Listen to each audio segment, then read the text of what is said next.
So according to reports and speculations, the former president, Goodluck Ebele Jonathan, is ready to contest again for the presidency come 2027. In my opinion, I think the overhype has got into his camp and he believed that he can do it. But that, in my opinion, is a political miscalculation. During the Buhari's administration, when inflation began to skyrocket and hardship was all over the place, people began to look back to Jonathan's administration, and then they were regret that Jonathan would not have been voted out. So with all this speculation, I believe he got into the camp of the former president, and he probably thought that Nigerians are behind him. But that is another political miscalculation. Nigerians have gone past that era. Nobody is looking at President Goodluck Ebele Jonathan. If he ever declare his intention officially and then contest for that election, he is going to lose woefully. Goodluck Ebele Jonathan is from the south. The incumbent president is also from the south. The strongest opposition, Peter Obi, is also from the south. So which means they will all have to scramble among the votes that will come from the south. So if that be the case, if Tinubu run with APC and Jonathan run from PDP and Peter Obi run maybe from Labour Party or from the coalition party ADC, they will end up splitting all the votes from the southern Nigeria, and then whoever gets the majority of the vote from the north will definitely win the election. But that is also very trickish, and the reason for that is because the northern politicians, the ones from the Tinubu camp and the ones from the El-Rufai's camp, they are grossly divided, which means if voters from Kaduna, voters from Adamawa decide to go to the ADC camp, then the Borno, the Sokoto state, the Katsina will probably end up voting for APC, and that leaves Kano to be the decision maker. So whoever gets Kwankwaso on their camp will definitely triumph in Kano State. But this calculation can also be challenged if Atiku end up getting the ticket of the coalition party, the ADC. That also means that the northern vote will be divided into 4, because Peter Obi, from my calculation, will not succumb to any pressure to be a VP to anyone, or to succumb to any pressure to settle with ministerial appointment, thereby not running for the presidency. So which means that Peter Obi will likely run from Labour Party, while Atiku will run from ADC, from the coalition party, and then Goodluck Jonathan will run from PDP, and then Tinubu will run from APC. But is that also good for the electoral system? In my opinion, I think it is good, because if we have 4 candidates, it will give less room for rigging. Everyone will scramble for votes. But then that will also give the incumbent party, the APC, an upper hand.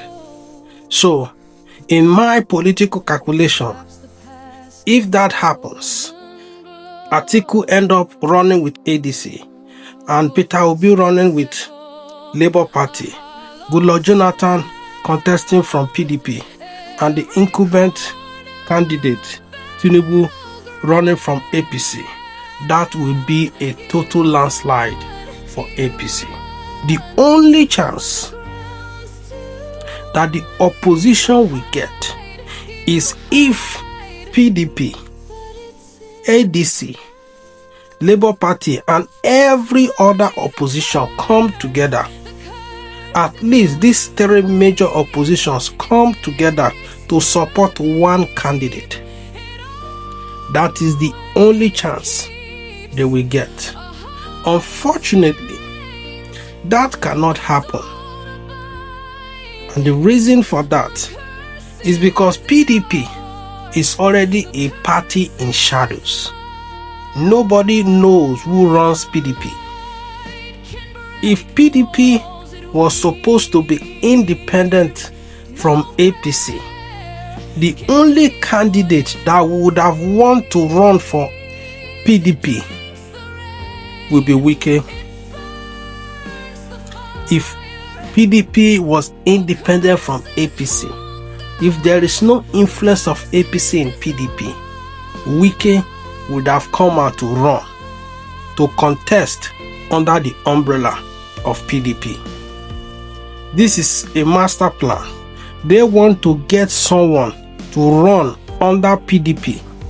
And if they succeed in doing that, they have succeeded in grabbing some votes from other parties, particularly from Peter Obi, and grabbing those votes to PDP, because they know that whoever that is voting for Tinubu is not going to vote for Jonathan. Whoever that is voting for Tinubu is already in Tinubu's camp. He's not going to vote for Jonathan. But if Jonathan decides to run, the voters who are voting for Obi are most likely, especially voters from Rivers State, from Bayelsa, from Delta State. They are most likely going to leave Peter Obi's camp and vote for Jonathan. If Atiku decides to run, get the ADC ticket, that also is very dangerous. Not to Obi. Let's get this straight.